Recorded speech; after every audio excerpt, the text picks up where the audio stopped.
Hey friends, welcome to Reflections of the Deeper Life, a journey into discipleship. I'm so glad that you're here with me today. It's been a pretty busy last couple of months, and it's going to be a pretty busy next upcoming months. A little less than a month from now, Jessica's getting married on May 7th. Next weekend, Katie will be finishing out her year of school. In August, Rebecca will be getting married. In June, I'm headed to Guatemala to teach my class and do some ministry. In July, I have a trip planned, so I am really busy. You know, the year comes in and all kinds of stuff just gets going in our life. And so I'm so glad to be here. I didn't want to let another week go by that I didn't do my blog, because I haven't been on the blog in a while with life being as busy as it was. I was in Ohio. I just came back, and been a lot of changes with our company. We have rented office space here in town. Our company is growing. We've hired a new person, and we're looking to hire another person. Everything is going really well, and we're very, very thankful. So, hey, I just hope that you're doing good. I have a prayer that I want to pray for you today. I'm going to pray this prayer out of 3 John, and this is written to the elder. It's written to a specific person. His name is Gaius. But John says, "Dear friend, I pray that you may enjoy good health and that all may go well with you, even as your soul is getting along well." And so, my friends, I pray that you will be healthy and that things in your life will be going well, even as your soul is going well. And as God is blessing you and as you're walking in Him, that you will be doing good. And so I pray that prayer for you in Jesus' name. Wow, so many things are just going on and taking place. And even as I'm working on this blog, you know, it's kind of exciting. It's challenging. I've had some good testimonies when I was in Ohio. In fact, someone there shared with me that they really enjoy my blog, and I thank you so much, Elise, for sharing that with me. When Katie and Rebecca were there, because a couple of weeks ago, the maid of honor, a bunch of the women who are in it, including Katie and Rebecca, and some of Jessica's other friends went for a bachelorette party. One of them, Naomi, hi Naomi, if you're watching this, I love you, shared that this really blesses her. And any of you others that are watching, my friends, I love you, I appreciate you, and I would love to hear from you and hear what blesses you about this blog. Down below, there are links that you can connect to in my Instagram, my Facebook. I just know the Lord is leading me to do this. It's not something that I have planned. I'm not working off of notes. I come in here and I sit down and I share with you what the Lord has really been doing in me. One of the things that He's been drawing me back into is prayer. Years ago, when I first came to know the Lord, I really was very interested in prayer, and I followed and really applied myself. I became a disciple of prayer. And then as my family came, and I was busy raising my children, and then we were busy in the ministry, even though I prayed and even though I sought God, my life was so busy that unfortunately, that very important thing sometimes got put on the side burner. And so here I am. There's a new place in my life, you know. I have a lot of time to myself. I can make decisions about what I'm going to do because of where I'm at in life. My children are gone. They're grown. They're being very successful in life. My husband's job in our company is growing, and I don't have to attend too much to it. There's some things I do with it, and some things I do in working there. But in general, my life is busy with things that I enjoy doing. And some of you have seen my artwork on Instagram. I'm getting back into art. I'm a creative. I love to draw. I love music. And I love to pray. I told Henry once that, you know, I could very easily live a monastic life, because I love to pray. I love to study. I love to really be in the Word and to be into that place where I'm seeking the Lord. It's really precious to me. And so I am drawing back into that place. I am enjoying very much my life. I had lunch with somebody the other day, a new person that I've met in my life, and I was trying to share my testimony with them. And it's coming to a new place, meeting new people, getting to know somebody who you haven't known. It's not easy, because the way that life is often and how we are as people, we tend to approach people out of our own vision, our own thoughts, and our own life. In fact, it's interesting because somebody who I really enjoy listening to was teaching on the Gospels, and the last time I was on the blog, I shared about Mark 4. And I want to go back in and share about Mark 4 because there's something very important in there I want to talk about. But the Gospels, in the Gospels, those parables that Jesus was sharing, all of them are illustrated examples that lead us, the hearer, into something about our life. In fact, they were there to bring us to ourselves so that we would see ourselves in those parables. And by seeing ourselves in those parables, we would be changed. Something inside of us would be changed. Truth was hitting us. Those things, they're not just moral stories that we should just follow. It's truth. Jesus was teaching truth, and he was teaching it in a simple way, but he was also talking to them where they could see themselves in what he was saying. And in fact, it really affected a lot of people. That's why they got mad at him, because they knew that he was talking about them. It hit them hard. It shook them. And when we're faced with truth, truth shakes us. It shakes us to the core, and it's human nature to not see ourselves. It's human nature to judge others. It's human nature to have a double standard, to have a standard for me and to have another standard for somebody else. And I've moved a lot. Moving is hard. Making new friends is really, really hard because it takes a lot of energy. Coming into a new place and learning about other people, and you being the outsider coming in, and when you move to a new culture, that new culture doesn't change for you. You have to learn how to become a part of that culture. And so, we've done it so many times. That's what's tiring to me, is that moving, readjusting, making those adjustments. It's very draining. That's what drains me, because I was sharing my life with this woman, and I was talking about the different challenges and experiences and places that we've been, and all of the situations and circumstances that got us to a certain place. But it's all culminating in a very victorious, glorious place where we are now, in where life is for us. But they were hearing that, oh, this thing happened and that thing happened, and through some of the things I was saying, they were thinking, oh, you're weary, you're tired. I'm not tired. I'm not tired in the things of God. I am so excited about God. I am so excited to be where I'm at. I am in a precious, precious, precious place with the Lord. He has made this wonderful time for me. I'm writing a book, and I'm writing this book about a very special person in my life, my Aunt Betty, who God brought me to and gave me the opportunity to sit with her and to be trained and to be shaped and formed by the knowledge that she had of God.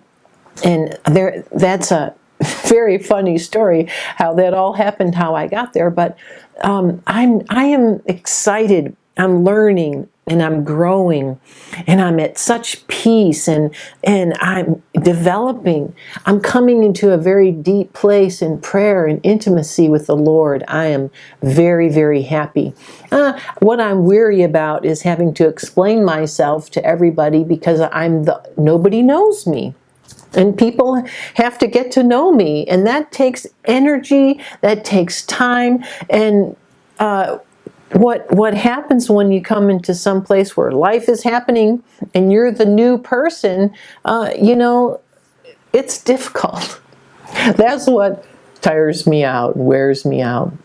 Because we only know other people by what we think, unless we've learned to listen and to take the time to hear what somebody's really saying and get to know those people and give a lot of grace. It takes a lot of grace. It takes a lot of strength. It takes a lot of patience, because we might think we understand what somebody's saying to us when we really don't understand what they're saying. We haven't really understood them, because relationships take time to grow.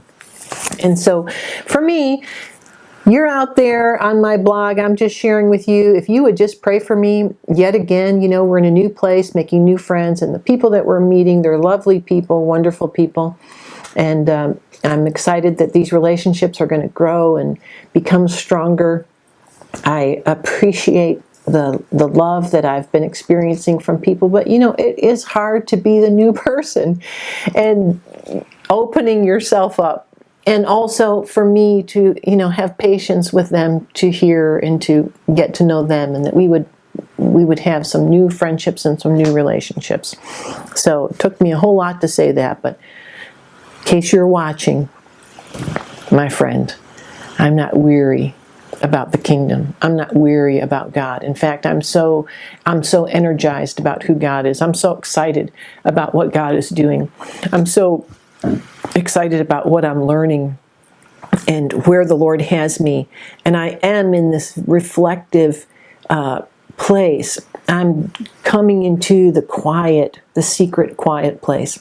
I'm meditating. I'm contemplating and thinking and reflecting and really praying prayers that are really centering me in the Lord. I have spent a lot of time, it's when you're in the ministry, when you're out there in the ministry and you're on the front lines, you're busy doing a lot of things that maybe the Lord doesn't really want you to do. Jesus separated himself and went into the quiet place where he could hear and be with God. And that's something that when we get into a place where, we're kind of in a war and it's just bombarding us all around, and distractions and difficulties and all kinds of things are there, getting to that quiet place where we know that we are in the place with God is so important as Christians, to be settled in him, to be strengthened in him. And it is grace. It's all grace. The Lord is, there's nothing I can do in myself, however, except to choose to follow, to choose to want, to choose to say yes, to choose him, to say yes, Lord, to say yes, and to surrender to him.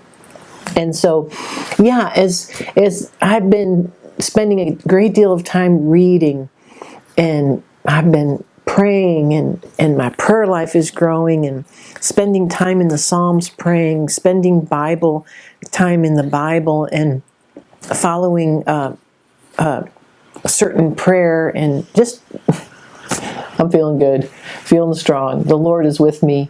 I love him. I just want to be in his presence. I just want to sense that goodness. And you just sense it. Can you just sense it right now when I'm talking?